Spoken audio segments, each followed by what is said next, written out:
All right, welcome everybody to our Tuesday, or Tim at 10. Today is Tuesday, March 30th, 2021, and we have a very special guest with us today, Greg Watkins from the Share Corporation. Most of you know Greg as Greg the Chemical Guy, so we're here today.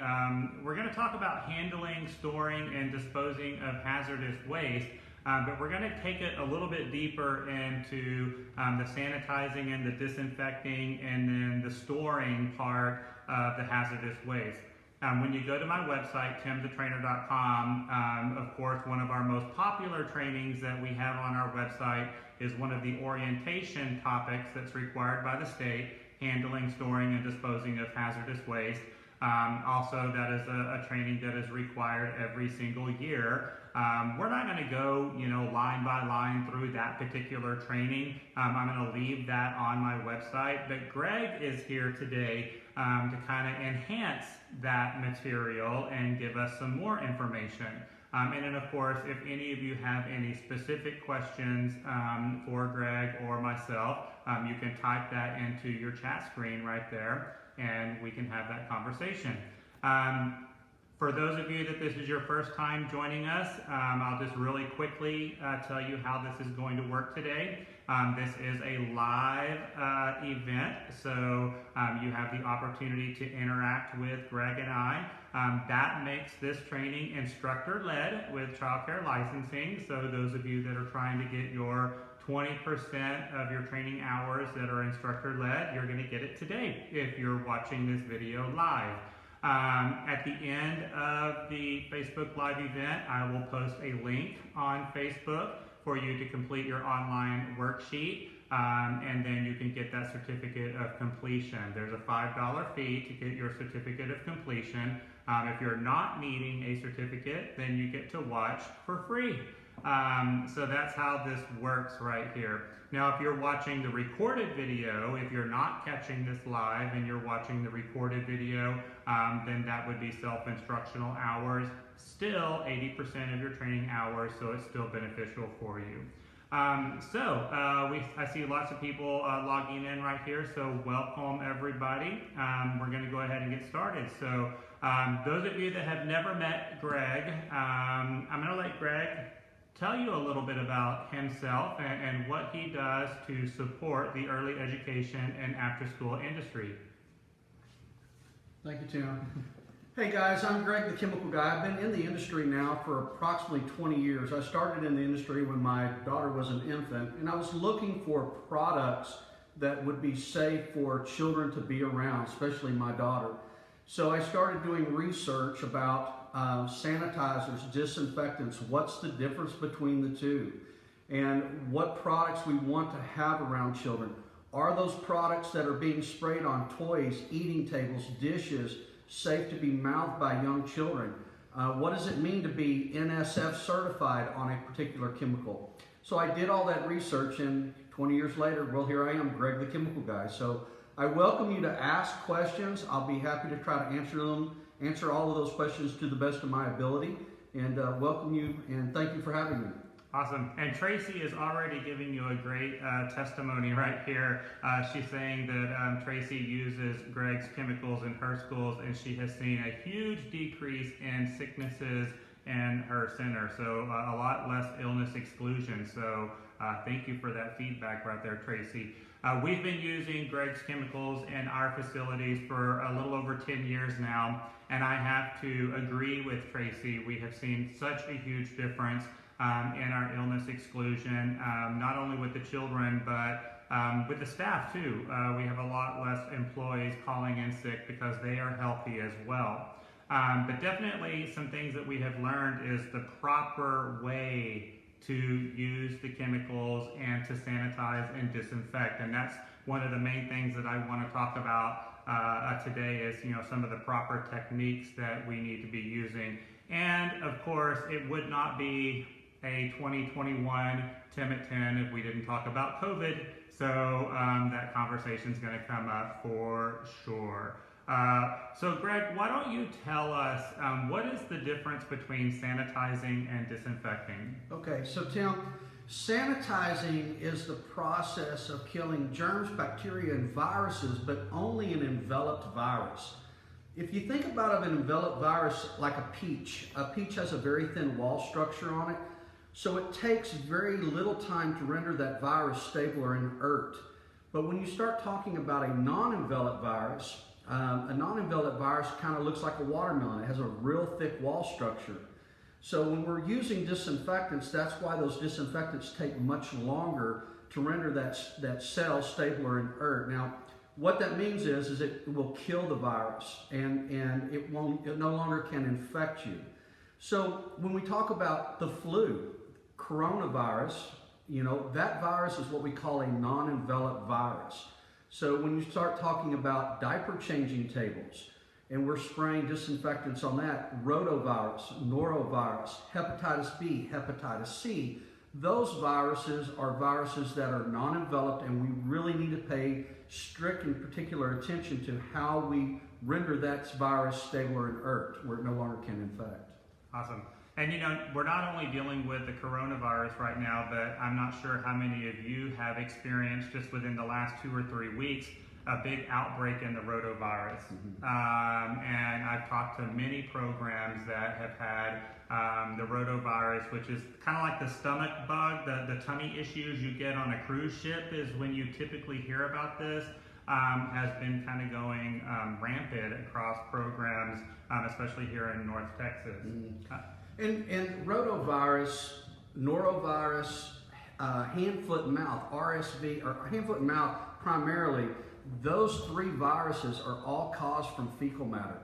So when the state statute changed the law from 746-3411 to subsection 43 on page 6 in the minimum standards for the state of Texas, it now says you have to follow manufacturer's directions.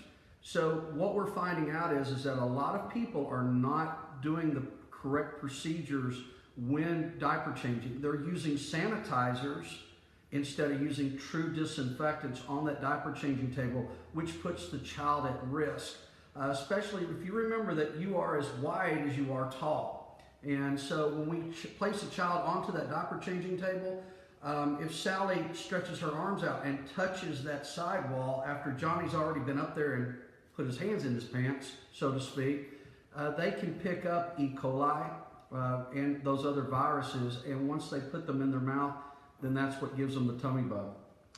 Very good point. Very good point. Awesome.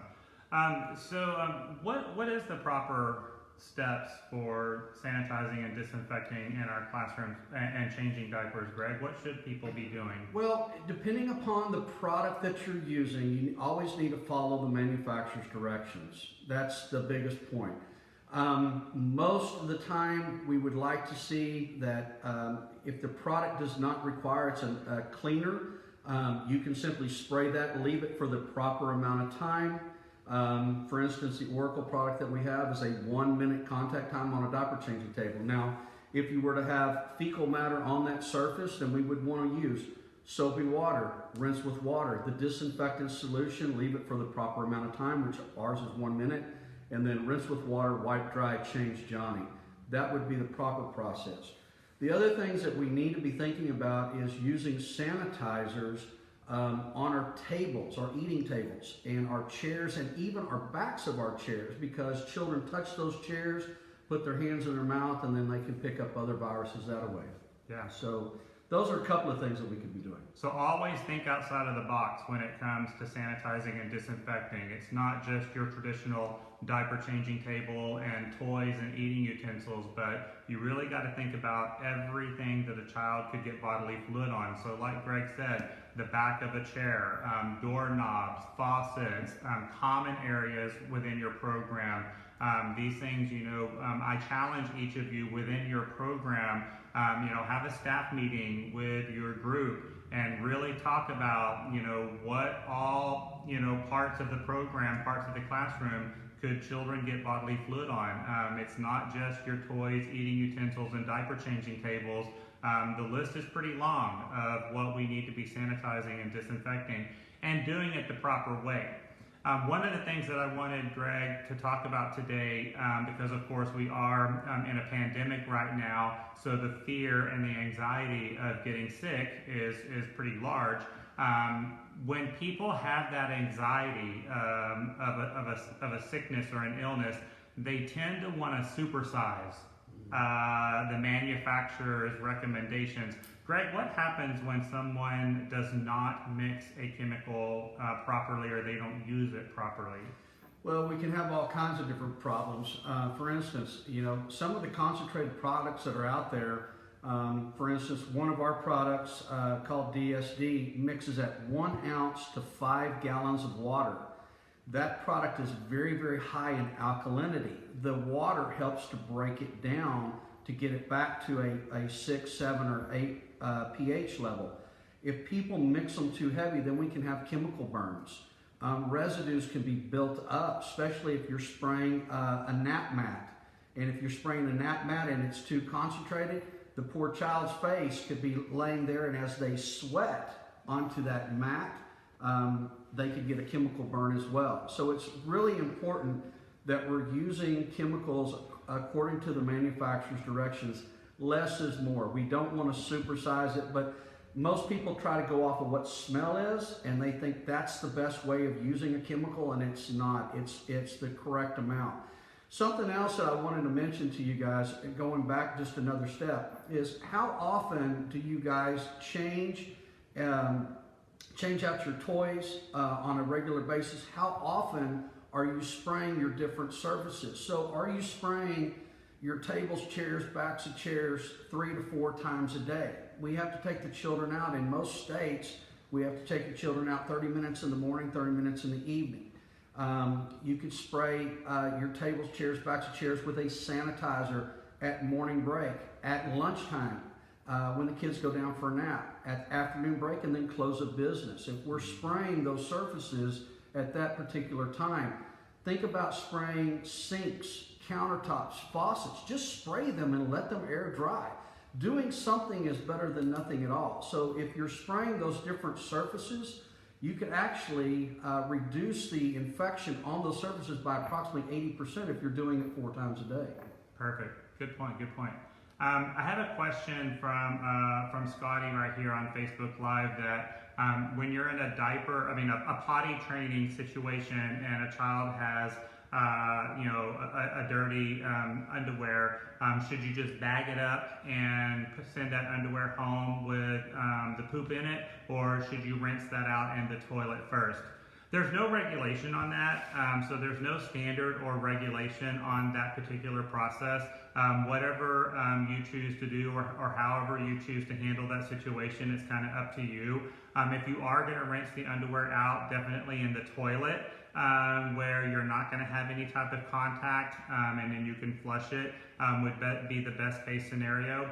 I definitely would not rinse this out in a sink, and definitely would not take it to the laundry room and wash it in your school's washer and dryer, because then you're contaminating the washer and the dryer. And a lot of people make the assumption that because it's a washing machine, it automatically is going to sanitize itself. And it doesn't, so we need to pay close attention to sanitizing, the rim of the washing machine, not just in this scenario, but in other scenarios too. But to kind of answer that question there with Scotty, I think rinsing the underwear out in the toilet first. Imagine being a parent and picking up your own personal child and being handed a bag with some nasty underwear and big chunks of poop in it. You probably wouldn't be too happy. So rinsing that out in the toilet, I think, is a good recommendation. But it's your decision. You get to make that process within your program. There's no standard on that. And if you do that, please make sure that you're wearing gloves. Mm-hmm. And watch yourself too. If you are rinsing that off into the toilet, be very careful that you're not splashing anything back to your face, okay? So maybe a mask might be a good thing to wear as well. Right. And that actually kind of is a perfect lead into the next question that I had for Greg. Basically, child care regulations say that you should wear gloves anytime you're handling bodily fluid that could potentially contain blood. So technically you don't need to be wearing gloves all the time, but anytime a bodily fluid could contain blood. Well, my opinion on this is pretty much any bodily fluid could have blood in it, and blood is not always seen by the naked eye. That's correct. All right. Now, of course, during the pandemic, we're going to enhance this practice, and we're going to recommend wearing gloves anytime you're dealing with bodily fluid. So I was going to ask Greg, my next question is, what type of personal protection equipment do you recommend when handling chemicals and hazardous waste?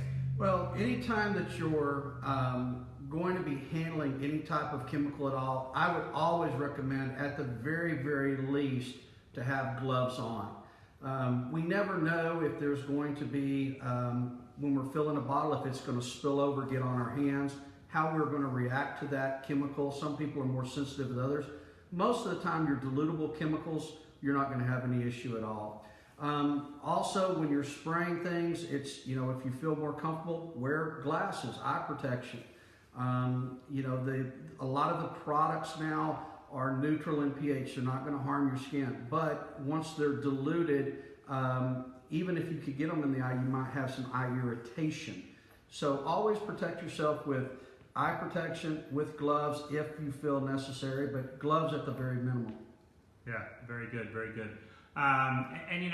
Even before the pandemic, so, something that I've always told my teachers, my staff, is that, if you're sanitizing and disinfecting and the smell is overwhelming or your eyes are starting to water, that means you're using too much. All right, so if you're following the manufacturer's recommendations on the instructions, you shouldn't be getting those type of reactions. But we're going to follow up on that. Well, let's go ahead and talk about it now. Greg, let's talk about the use of bleach. Yeah, the problem that we have with bleaches now is bleaches are on a very high alkalinity.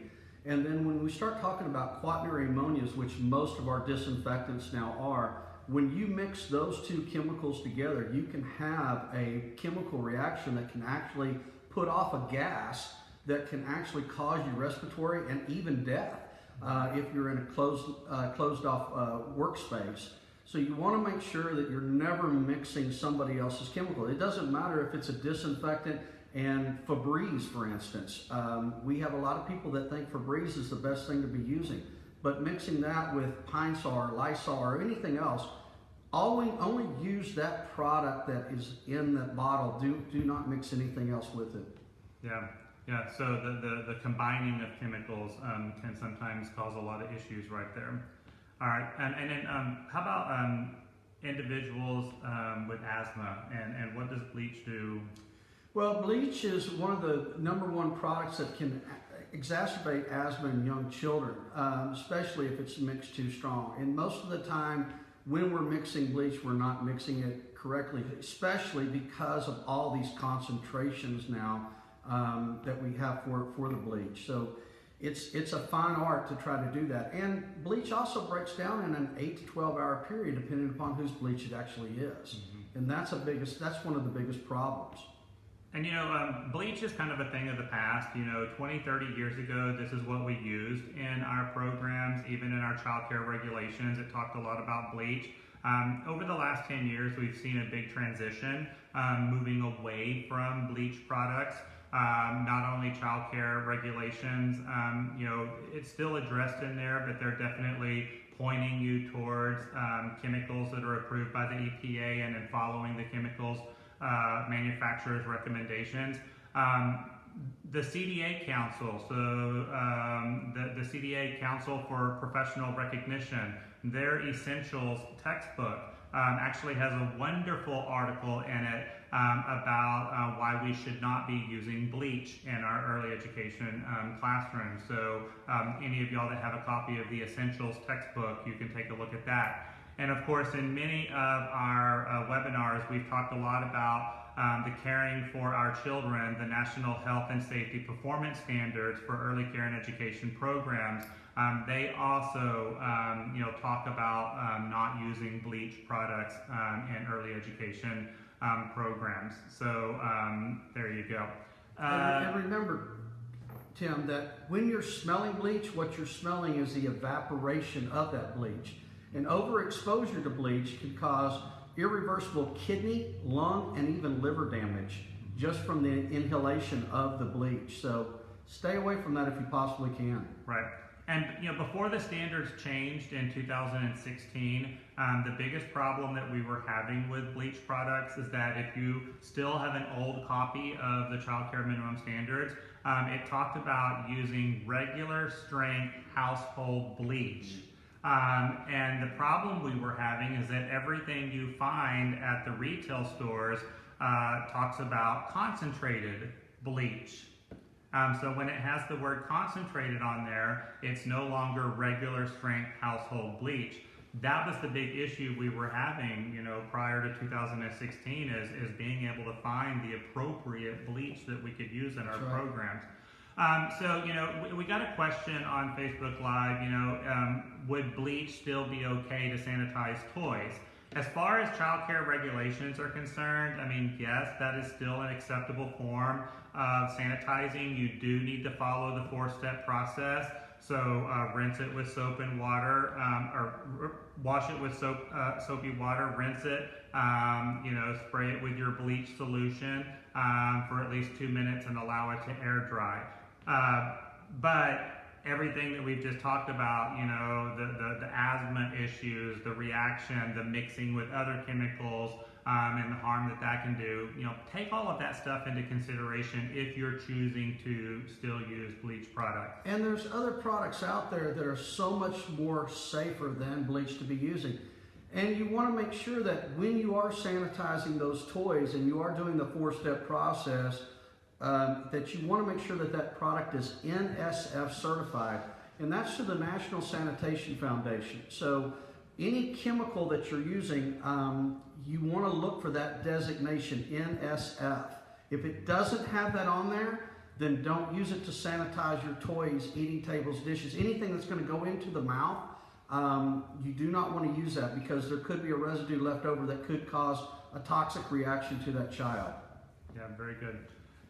We've talked a lot in our webinars over the past year about how much we have learned during the pandemic, and so many policies and processes that we're going to change after this pandemic, and some of the enhanced health practices that we've done that we're going to continue to do even after this pandemic is over with. So, Greg, based on your experience over the past year and working with hundreds of different programs, what message do you have to early education and after-school programs? What's the biggest thing that you have seen or dealt with that you really want people to hear when creating a safe and healthy environment for their kids and their staff? I want them to wash hands as much as they absolutely possibly can. Mm-hmm. What we are seeing in the industry is we are seeing a huge reduction in infection in the schools by the parents not coming in or only coming into the front foyer of the building, and that's where the parents stay.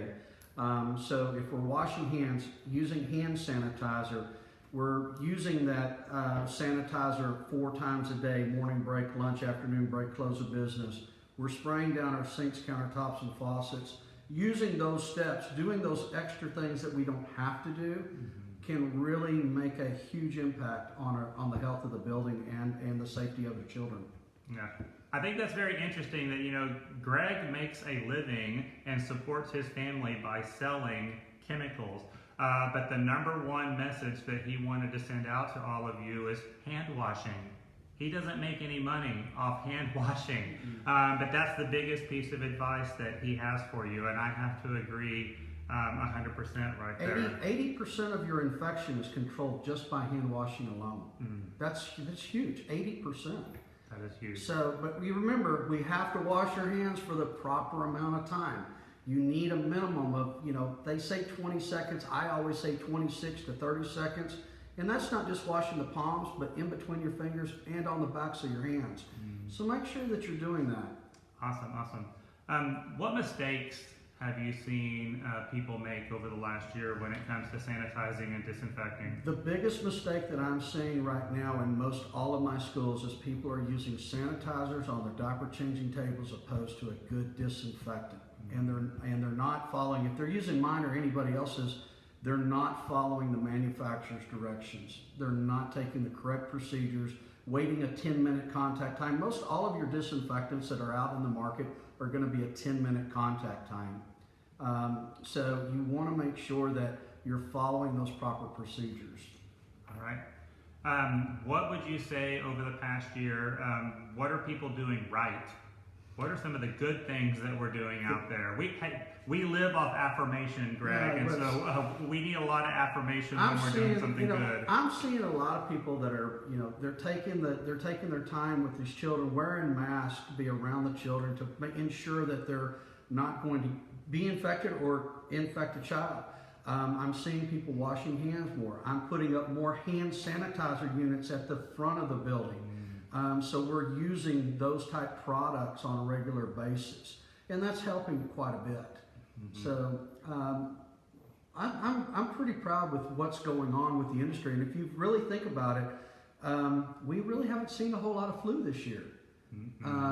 Flu is the biggest thing that we've been fighting, but because we're conscious of what we're doing and using those hand sanitizers, washing our hands, we're reducing that infection. Right, good. And I know that we did our webinar last week on the new CDC recommendations that came out in March.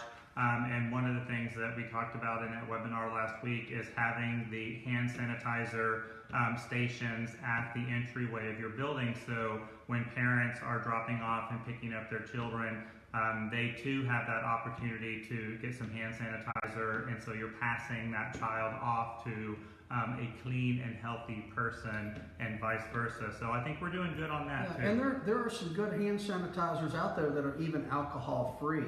So you want to be careful that, especially for our toddlers, that we're not using an alcohol-based hand sanitizer like a Perel or something that could actually be ingested by that child, because that could be a real problem as well. Right. And hand washing is always first. Number one. All right. So hand sanitizer is a good alternative when hand washing is not available. So, another thing that, I think that we're doing good on, over the past year is whenever a child arrives in your program, the very first thing they should do when they walk into that classroom is wash their hands. All right. And same thing for the employees. When you walk into a classroom, you wash your hands, but you don't know what health practices mom and dad have been following at home. We want to make sure that the child is nice and clean and healthy whenever they come into the classroom right there. All right. I got a question from Robin. Would the lotion antibacterial soap be good to use? Absolutely. Any soap that you can use, be it antibacterial or non-antibacterial, the scrubbing of your hands together with the soap is what's actually getting rid of the germs and the bacteria on your hands. So it's just using the soap. Heck, you could use lava soap for that matter. It's just the lotion helps to keep your hands from drying and cracking and chafing. And that's something else, guys, that you always want to remember for your staff. If the soap that you're using is drying, cracking, and chafing their hands, then they're not going to wash their hands as often as they properly should. We're supposed to wash our hands every time that we wipe a nose or blow a nose, for the instance. If that soap is drying their hands out, then there's a risk of infection being transferred. Right. Awesome. Let's talk. We've talked a lot about handling, our chemicals and handling hazardous waste. Let's talk a little bit now about storing. We use, of course, like I said, we've been using Greg's products for a little over 10 years now. We love, everything that he offers, and it's been a lifesaver for us, especially during the pandemic. Let's talk about the proper way of storing these chemicals to maintain a safe and healthy environment. So talk to us about how we need to be storing these products. Well, make sure, number one, that your bottles are not laying on their sides. I see that a lot, and so what we end up having is you could have 2 or 3 or even 4 different products laying on the side. If those bottles leak, then we have a problem of those chemicals mixing together. So you want to make sure that that's done correctly. If you have bottles in your classrooms or in the laundry room, you want to make sure that those bottles have a clear, concise label on them so that you know what's in that bottle every single time. Even if you have a bottle that's just clear, use a piece of tape or something on there so that you know what's in that bottle. And make sure that you always triple rinse a bottle out. Even if when you're getting ready to throw a bottle away, it's always good to rinse that bottle out 3 times and then throw it into the trash can. Great. And of course, make sure that when you're storing your chemicals that they are out of the reach of children. Probably one of the biggest mistakes that I see in programs is that the chemical bottles or the spray is sitting on a table or a shelf that is accessible to the children, and so we need to make sure that those are being put up high or in a cabinet where they are out of the reach of kids. Another common mistake that I see people make when it comes to storing chemicals and hazardous waste is we want to store them in the bathroom. And even though it may be up on a shelf, or in a cabinet, they tend to get stored in a bathroom. Well, that's one area of your classroom where you have the biggest obstacle with supervision. So if you have a child that is looking to get into some trouble and cause some risk, you've got limited supervision in that bathroom, and you've got all these chemicals in there that they can get into. And that's one of the things that we do with our chemicals is we actually have a child-proof cap on our chemical bottles. So it makes it much safer so children can't get into those bottles. But if you look at a regular bottle of bleach, for instance, a child can get into that bottle of bleach pretty easily. Pretty easy. So that's something that you always need to be thinking about. What kind of cap do you have on your chemicals that you're using? Awesome. Anything else about the storing of chemicals? Well, you need to always make sure that you're following the laws and the practices of the city and of the state that you're in. For instance, fluorescent bulbs can have mercury in them, so you want to make sure that you're not just throwing those into the trash can. Some batteries, especially your what we call button type batteries, the little flat ones, those have some mercury in them, so don't just throw those in the trash. Make sure that you're trying to recycle a lot of that stuff. But you can look at go to Google, for instance, and you can look up a lot of things there. Do my light bulbs have mercury in them? How do I get rid of those particular batteries and bulbs and things of that nature? How do I dispose of my chemicals? Concentrated chemicals generally can be rinsed out and just pour down the drain, and there's not an issue with that at all because they are water soluble. So those are things that you need to be looking at and thinking about. Great. And technically, under federal law, whenever you are disposing of hazardous chemicals, the trash bag that you're using should be labeled that it has hazardous material in it. So like Greg said, not just your sanitizers and disinfectants or a bloody, a paper towel with blood on it or something with fecal matter on it. But technically that trash bag should be labeled that it has hazardous material in it before you just go toss it in the dumpster. Now my recommendation that I always, have for y'all is to just get some address labels, print them off on the computer that says, hazardous material inside, and then just slap that on the side of the trash bag when you throw it in the dumpster. You might also want to look at whether you're getting your trash bags from Sam's or Costco or from a distributor. A lot of them will have hazardous material printed on the trash bag because, let's face it, in our early education world, pretty much every bag of garbage is going to have hazardous waste in it. Whether it's bodily fluid or blood or poop or something like that. So, just make sure we cover what's under federal law on that right there. All right.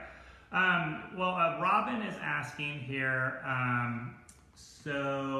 maybe I missed a comment. Oh, Oracle 1. Someone You're getting a lot of praise for Oracle One today. I think that's the fourth comment about Oracle One, and so Robin is asking, what is that used for? Okay. So tell us about Oracle One, Greg. Oracle One is a 1-minute disinfectant. We came out with that product when the state statute changed in Texas, April the 15th, 2017.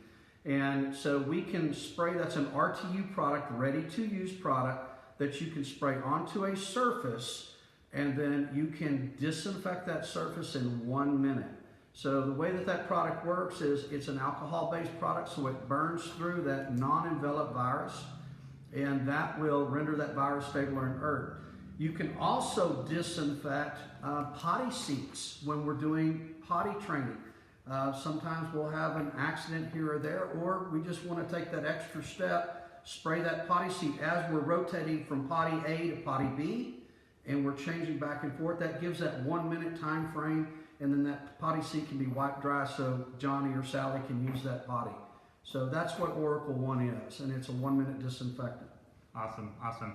And again, I did not want this webinar to be a sales pitch. It's not. It's not a sales pitch, but Greg is giving up his time today to be with us and to educate us on the proper use of chemicals and everything. We've actually had Greg come to one of our in-service trainings and did a presentation for all of our teachers on the proper use of the chemicals that we use from Greg. Probably the most positive piece of feedback that I received from my teachers is they loved when you talked about the difference between DSD and Nuquat. Okay. So do you mind sharing with our audience here the difference? First off, what is DSD, what is Nuquat, and what is the difference between the two? So DSD is a no-rinse sanitizer. And it's an NSF certified product that can be used on anything that goes in the mouth. Toys, eating tables, dishes. We say tables, I mean, we have food that can roll off a plate onto a table, so it has incidental food contact. So it's an NSF product that's a no-rinse sanitizer. So it's going to kill those enveloped viruses, COVID, flu. When you talk about Nuquat is a neutral disinfectant cleaner. Nuquat is a concentrate, it's diluted. But it also is a product that is mixed at the rate of 2 ounces per gallon of water, but takes a 10-minute contact time. You have to remember, when you go into a restaurant and you see somebody spray that table down in a restaurant, if they don't leave that sanitizer on that table for the proper amount of time, and most of the time what you see is they spray it and then they wipe it down, it's doing nothing at all. So it's important that you pay attention to your contact times always. So DSD is a no-rinse sanitizer, and Nuquat is a hospital-grade germicidal disinfectant. And again, we're not trying to pitch a product. We're just going over what Tim uses for his schools. Yes, yes. And so what do I use DSD for, and what do I use Nuquat for? So you're using DSD for your eating tables to spray those off prior to the children eating lunch. You're using DSD on tables, chairs, toys, dishes, in your sinks when you're washing your dishes for your three-step process, wash, rinse, sanitize. So that's a 60-second contact time opposed to bleach, which is 2 minutes.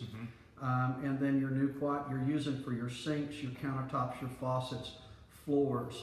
You can even clean your glass and mirrors with it. So there's a lot of different things that you can do with Nuquat. Awesome, awesome. And I got several questions that are popping up here on Facebook Live.